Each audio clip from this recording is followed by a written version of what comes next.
Estamos de volta! Depois aí do Momento News. Momento News, né? Muitas Só notícias risadas. boas e risadas.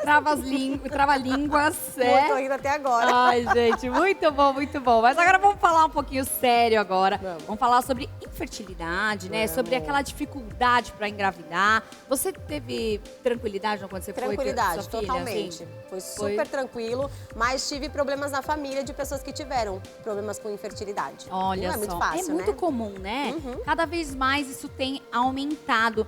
E aí, nós vamos trazer esse tema para você que está passando talvez por esse momento e não sabe o que fazer.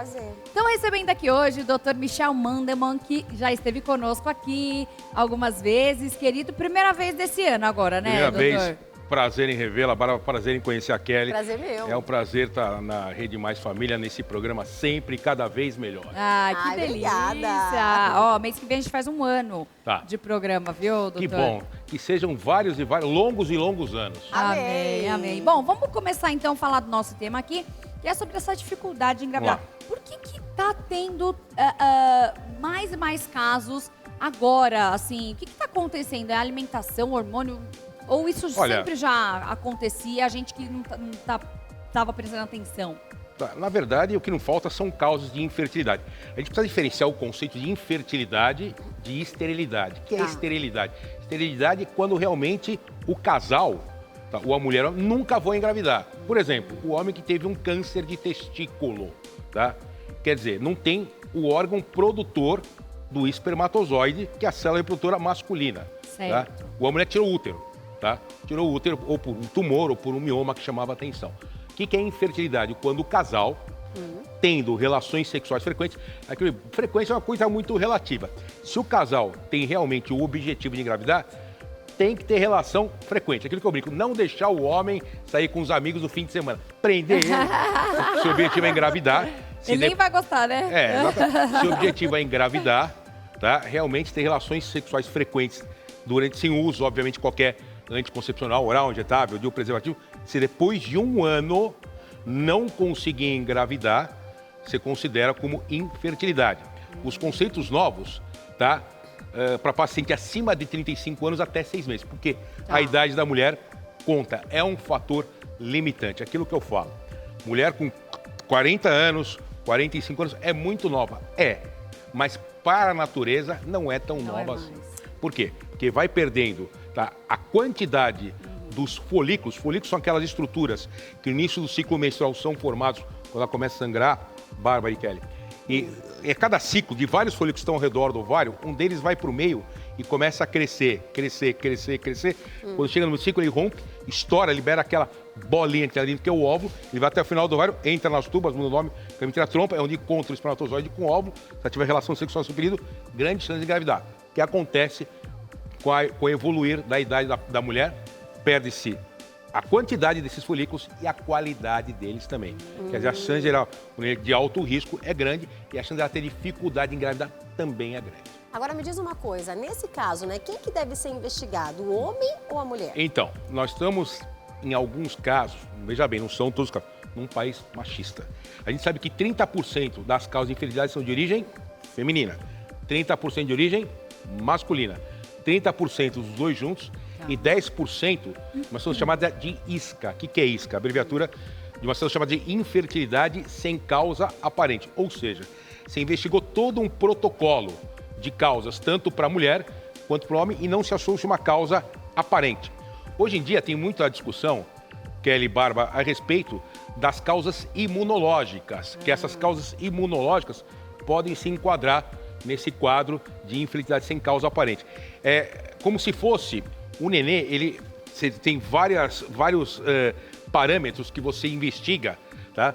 O nenê se comportaria, entre aspas, como um agente estranho querendo penetrar no corpo da mãe, no útero materno.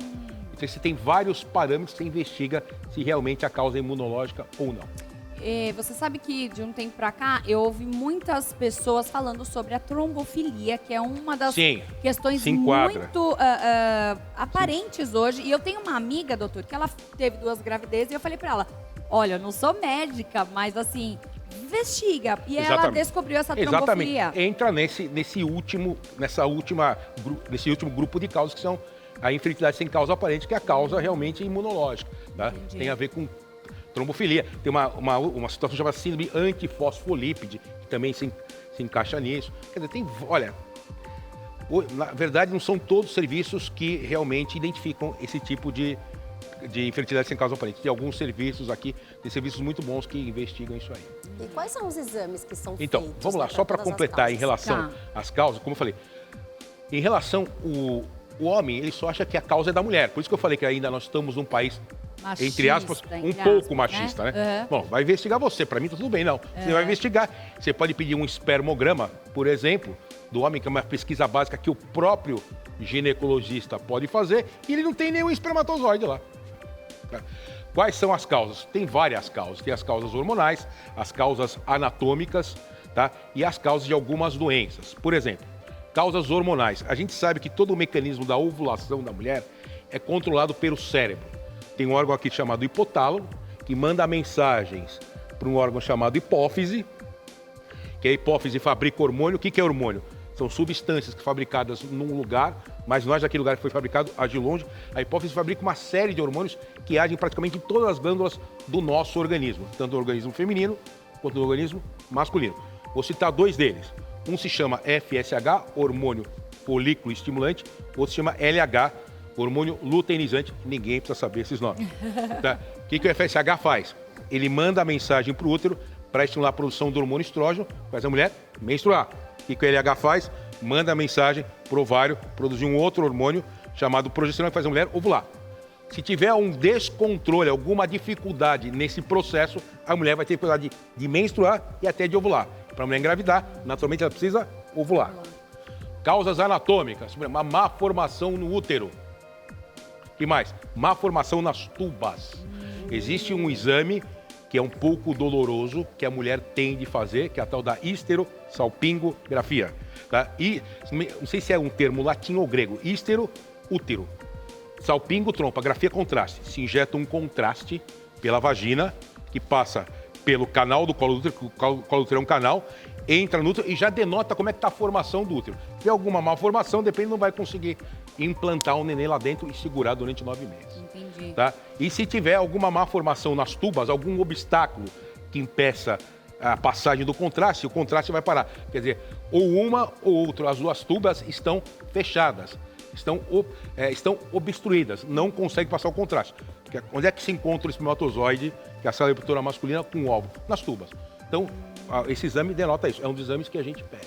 Por exemplo, se a pessoa teve uma gravidez ectópica, não tem mais a trompa, ela ainda pode engravidar. Pode, ela tem no outro. Mas como é que ela vai saber se ela não vai ter uma nova? Olha, não tem como. Não tem isso. como. Tem alguns fatores de risco. Sim. Você está falando em gravidez ectópica e pode se enquadrar na infertilidade também. Sim. O velho e péssimo hábito de fumar. O fumo, ele dificulta, ele altera a motilidade das tubas. Porque o ovo ou o zigoto, que encontra o espermatozoide com algo que se encontra nas tubas, ele faz um caminho, tá, pelo trajetos assim, tortuosos das tubas, e cai no útero, gruda no endométrio, sofre uma série de transformações, depois, 9 meses, nasce a criança. O fumo altera esse trajeto. Olha o que o fumo faz, tá? Antes da paciente pensar em engravidar. Caramba, né? Mal de todos os Então, lados, realmente, né? quer dizer, eu não precisa falar o que o fumo faz, né? Não, a gente já sabe. E quais são os tratamentos, né? O casal... Tem mais alguns, outras causas também. Tá. Mioma uterino. O mioma uterino tem 3 tipos de mioma. O mioma, que é um tumor benigno, muita gente fala em tumor, bárbaro, que todo mundo se assusta, mas 99% das vezes ele é benigno. Se ele estiver fora do útero, é o chamado mioma subseroso. Se estiver grudado na parede do útero intramural, é aquele que está lá dentro, é o submucoso. Existe uma propriedade na física que diz que 2 corpos não ocupam o mesmo lugar no espaço ao mesmo tempo. Mesmo a paciente não sentindo nada, com o mioma submucoso, que está lá dentro, imagina o neném vai crescer lá dentro, vai encontrar um obstáculo. O que você tem que fazer se ela pretende engravidar, mesmo não sentindo nada? Porque esse mioma submucoso, como ele está em contato com o endométrio, a paciente pode sangrar mais. Você retira esse mioma para que ela engravide. Cirúrgico. Através de um procedimento chamado de histeroscopia cirúrgica, ela é internada, fica algumas horas, retira o mioma e, a princípio, ela tenta engravidar. É endometriose. Endometriose. Tá? Endometriose. Endometriose é o famoso mal do século. Começou no século XX, continua no século e pode causar infertilidade. O que é endometriose? É a presença do tecido interno do útero, chamado de endométrio, fora do seu local original, fora do seu local habitual. O endométrio ele pode se implantar em várias áreas do nosso organismo. Quando se fala invadir, implantar, não pensa que é câncer, é uma doença benigna. Pode se implantar onde? Nos ovários. O que acontece? Os ovários são produzidos dois hormônios. Estrógeno, que faz a mulher menstruar, e a progesterona, que faz a mulher ovular. Então, esse foco pode dificultar a função ovariana, dificultar a mulher de ovular. Uma das causas de infertilidade. Se implanta esse foco nas tubas. O que acontece nas tubas? Aquilo que eu falei. O encontro do espermatozoide com o óvulo. Se tiver um obstáculo, vai impedir também. E a endometriose, num estágio muito avançado, num estágio severo, tá? Pode gerar um processo inflamatório na cavidade pélvica, onde um tecido, um termo mais popular, gruda. A gente fala que é aderir.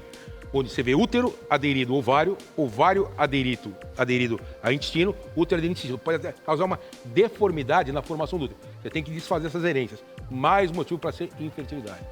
Cirurgia também, Então, né? E a famosa SOP, Síndrome dos Ovários Policísticos. Ah, esse é bem conhecido, né? Tá? Bem. Quando a mulher, tá, ou normalmente por alteração genética, produz muito hormônio masculino, que toda mulher, Bárbara, Kelly, produz hormônio masculino, né? tá? Quem está nos pedindo também, mas em condições normais, bem menor que nós homens produzimos. Se foi determinado geneticamente que ela vai produzir mais hormônio masculino do que o esperado, o hormônio masculino vai interferir na produção e na atividade dos hormônios femininos que são produzidos pelos ovários. Eu sei que eu estou falando muito, sabe, deixa eu explicar uma coisa para vocês, isso é um tema muito longo. Um programa não dá. Coisa. Muita coisa, né? Muita coisa. Por isso que eu tô pra dizer. deixando você falar, porque na verdade pode perguntar. eram as perguntas que nós íamos fazer. Então, porque quem tá em casa, Sim. por exemplo, tem um casal em casa que quer engravidar, o que, que tem que fazer, doutor? Qual que é o primeiro passo? Não, a primeira coisa que eu falo é tentar. Tá. Agora, se a mulher estiver acima dos 35 anos, tá? Ela pode tentar durante 6 meses, ou nós estamos... Isso eu não posso omitir, nem para você, Bárbara, nem para você, Kelly, muito menos para quem está nos pesquisando agora. Nós estamos num país chamado Brasil. Sim. O que acontece num país chamado Brasil? Poucas pessoas têm acesso às chamadas clínicas de reprodução humana. Sim. E num serviço público tem acesso? Tem. Mas também nós temos alguns problemas, algumas limitações. Tá? Aquele casal que não tem dificuldade de pagar uma clínica. Tá. Tá? Ele, primeiro, não adianta um médico no serviço particular dar um encaminhamento e passar no serviço público para investigar a infertilidade e tratar. Ele tem que obrigatoriamente, ele ou ela, tá, passarem por um serviço público próximo à residência deles, fazer um cadastro e serem encaminhados para serviços e referências públicos que tem aqui no país. Tá? Principal obstáculo, a fila é muito Isso que eu grande. ia perguntar, o tempo, né? Tempo. Pelo menos vou dar uma média, no Tá. mínimo uns 3 anos. Bastante. A Então, pessoa e já aquela tá mulher que está perto dos 50, perto dos 40 anos, tá? Então, realmente é um obstáculo que, em alguns serviços, não sei se todos os serviços, tá? Para a mulher, eles investigam até os 40 anos, no serviço público. É um serviço particular, não, mas é um tratamento caro. E aquela história, não sei se eu estou falando muito, Não, pode Não, falar, fica à fica à vontade. vontade. porque a gente tem que complementar algumas Não, coisas. a gente tá aqui te ouvindo. Tá? Existe Informação. a famosa relação, desde que o médico se informa, a relação médico-paciente tem que ser muito honesto. Tá? Quando um casal vai procurar um serviço de reprodução assistida, reprodução humana, a primeira pergunta que ele faz, o médico, para o casal, eles vão fazer tentativas. E não é certeza. Às vezes, alguns casais, não sei se pode ser a grande maioria, com aquela expectativa, com aquela ansiedade que com certeza absoluta vão engravidar. Não, tá? As taxas de insucesso ainda são maiores que as taxas de sucesso. Olha. Dependendo do tipo de tratamento para reprodução humana, pode ser uma tentativa, 2, 3 e 4, e às vezes não dá certo. Aí você passa por um outro estágio e também não dá certo, tá? E a gente pode conversar no final o que pode ser feito caso não dê certo. Já Porque- fala que o nosso tempo é curtinho. Tá bom, já então pode vamos falar. lá. Então, o que acontece? Existe um custo financeiro, como eu falei, nós estamos num país chamado Brasil, são poucos casais que têm acesso a isso. E um custo psicológico. E se não der certo, por que não adotar? Hoje em dia, conversando com alguns colegas da área jurídica, Os juízes, eles não veem só a parte financeira, vê. Eles veem se o casal está estável Sim. financeiramente, mas não só isso. Eles veem se realmente o casal está preparado nos setores éticos, moral e educacional para colocar aquela criança no novo lar. E não só isso. Quem são os pais? Exato. Pensando a mãe. Não é só aquela que gera o neném no útero, é aquela que cuida né? do seu filho até o final com o principal órgão, que é o coração. Uau, hein? É bem Lindo. forte, né? Nossa. Porque a gente sabe que é uma responsabilidade. Eu tenho uma prima que tentou 11 fertilizações. Ela teve um custo ela muito teve, além do custo muito alto, ela teve uma trombose no cérebro. Não morreu por um milagre mesmo. Ela Nossa. desistiu e foi para a fila de adoção. Fora que o Então- psicológico também sofre bastante, né? Nossa, Abala, muito. porque você acha que não vai conseguir, porque que eu não tô conseguindo. É. E quanto mais você não vai conseguindo, mais você vai tentando, pior vai ficando a situação, Ah, né? É por isso que na frustrando, primeira né? consulta você tem que ser muito claro com o paciente. Sim. Mesmo no serviço público também. Tá. Explicar que realmente são tentativas, não é certeza absoluta que vai conseguir engravidar. Vamos bem tentar, claro. né? Bora tentar. Olha, o nosso tempo voou aqui, Voou, gente limpinho. do céu. O tempo voou, doutor. Já acabou. Poxa Nosso vida, que tempo. pena. Mas, ó, é bom porque aí você já vem pra gente continuar esse assunto. É um assunto porque muito complexo. É muito complexo. Não dá Tem pra muita gente falar informação, assim. tem muita informação. É, mas já vamos marcar, Não, né? vamos marcar, já deixar marcadinho aqui pra gente continuar esse assunto, porque tem assunto aí pra... Né? Muito Muitos tempo. programas aqui. Passa os contatos pra gente, doutor, quem quiser Tá. consultar com você, por favor. Meu Instagram é @michel.mandelman.ginecologista. Eu tenho um canal no YouTube, Michel Mandelman. Tá? Estou no LinkedIn, estou no TikTok também, que é uma rede que está crescendo bastante. Não faço dancinha. Deixar bem claro Já isso. estamos aqui Deixar bem Eu claro já isso. imaginando. ia entrar pra ver, É uma rede que já. tá crescendo. Não, é uma rede que tá crescendo bastante. Eu nunca vi como realmente divulga bastante para os seguidores. Tem muito mais seguidores nessa rede do que nas outras. Sim. É verdade. Mas a gente divulga realmente assuntos sérios. Legal, não, com certeza. O doutor coloca conteúdos importantíssimos. Eu já sigo ele faz tempo e sempre ele coloca uma curiosidade. Porque, nossa, é isso, é aquilo, então é bem É verdade, legal. às vezes tem alguém, né, que tá nesse processo aí, você pode ajudar com alguma informação, né? Verdade. Com certeza. Bom, vamos fazer o seguinte, vamos dar um intervalinho aí, a gente vai dar uma descansadinha, toma uma água aqui na volta, tem a nossa hora mais doce. Eba! Não sai daí, tá bom?